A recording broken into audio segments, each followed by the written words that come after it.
Hi everybody, it's Nurse Marie. As you know, I just wanted to talk to you about wearing face masks this year, as we're all going to be wearing them, all the staff, and the kids will be wearing them as much as they can. So I just wanted to review a few things about the face masks. You're either going to have disposable or cloth masks for the most part, and so they will have loops, to go over the ears. So you're just going to pick it up with the loops. It's going to go over your nose and your mouth and right over your ears. If you have a disposable one, you may need to pull it down to cover your chin. And if it has a nose piece, you're just going to pinch your nose. And then I also recommend, just patting down the sides, because some of them have little gaps. And, sometimes if you just pat the sides, it will help with the gap. So once you have it on, your mask is all set to go. You don't want to be, if you have a cloth mask, you don't want to be putting it up over your head or down on your chin, because the outside of this mask is considered to be contaminated with possible germs. So we don't want to be touching the outside of the mask. So it's best if you try to find one that's most comfortable for you, so you won't have to adjust it as much. But just to remember, if you do touch the front of the mask, you want to go wash your hands with soap and water or hand sanitizer for 20 seconds, just in case there was any germs on the front of your mask. All right. And then if you do want to take a sip of water, let me just put this back on. You could just lift off one ear loop, and then, if your water bottle was ready, you could just take off the top. You might want to do that ahead of time, and then take a sip of water, and then you can just bring this back over, and you're all set. But of course, you would do this away from everybody, because you have to be at least 6 feet apart from somebody if you're going to take a sip of water. So it might be best to do it out in the hallway, or if you're outside, that would be fine too. So when you do take off your mask, if it is inside, it is best to put it down like on a clean surface, so a paper towel or a napkin, and put it down face down, because the contaminated part is underneath, and the top you don't want to touch, so it's going to be clean when you put it back on your face. CDC does show something about turning it outside so that both ends meet like this, but as you can see, my mask doesn't fold as easily. So I think for contamination purposes, it's best to just put it straight down on your paper towel, and then you're going to put it back on when you're done later after your mask break. And then with gloves on, or if you do it with your hands, just take a corner, you're going to throw it away, and make sure you wash your hands with soap and water. Because actually, before and after putting on a face mask, you should really be sanitizing or hand washing to just make sure everything stays clean. We don't spread any extra germs anyplace. Okay, some of you may want to wear face shields at school if you're having close contact with some of the students. So we do have several versions. This is one of them that I have access to in my office, and some more came in today that have a band here that might be a little bit more comfortable. But for this type, it has these protruding pieces, so that's going to go against your forehead. So first, let me just tell you, this strap, when you first receive this piece, this is going to be flat, and the strap is going to be attached here, so you just pull it off. And there's going to be 2 slots on each side. So as I said, we're going to face the protruding pieces, going to be facing towards your forehead.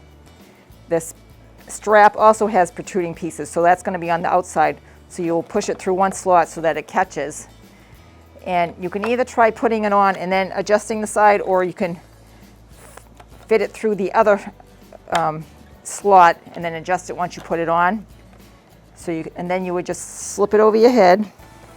So this piece is going to keep it away from your face. So even if you have glasses, you can still wear this.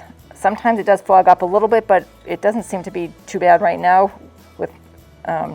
If you had glasses on, it might fog up a little bit more.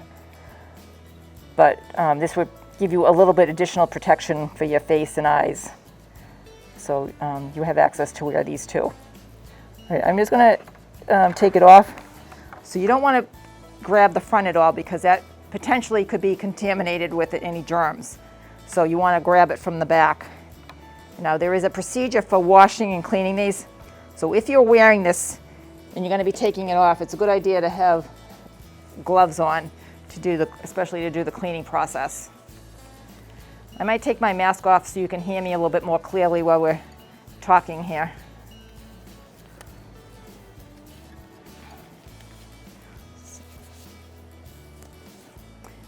And of course what I just did is contaminated my field because I just put that on where my mask was. But anyways, I'm going to put this here. All right, the shield. We first want to clean the inside. These are CDC procedure, which I can give you copies of. But we're going to wet a paper towel with some soapy water and wash the inside of this. And then you're going to get a paper towel, or you can go to the sink and rinse off the inside. And then the outside also needs to be washed with soap and water. I mean, when you do the inside here, you could also do the band. But then you would want to wash the outside of it, wash away all the germs, and you can rinse it off or get a paper towel to wipe off the soapy water. And then you want to get a Clorox wipes or some kind of disinfectant wipe or spray, and you're going to clean that off. The disinfectant you don't want to put on the inside, just on the outside. So then you clean that, and then you let that dry a little bit so it disinfects. And then you may want to rinse it with some water or maybe with an alcohol wipe, just so that there's no film. So when you go to use it, it's clear so you can see through it. So once you do that, you can let it air dry, or you can get some clean paper towels and dry it off. But I highly recommend each classroom will have a spot to store their face shields. So you're going to have a clean paper towel. So this is a clean paper towel. So it's probably easier just to put it right on top like this and let it dry, or even if it's dry, just let it sit. So as I said, in each classroom there'll be a designated spot so you can keep it clean after it's been used and washed.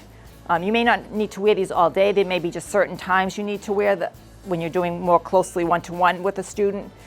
So if you take it off during the day, you can put it in a designated spot, but then you need to make sure you get back to it and clean it so it's clean for the next time you go to use it. So as I said, there's another shield that has like a little bit of cushion. So we have some of those available too, which might be a little bit more comfortable. And I think the strap is more like a Velcro, so that will be actually easier to apply. But the cleaning process, I will look to see if it's any different, but it probably is going to be the same as this one here, because they're all a type of like a plastic product. So I think that's it. If you have any questions, you can ask me in person. All right, thank you everybody.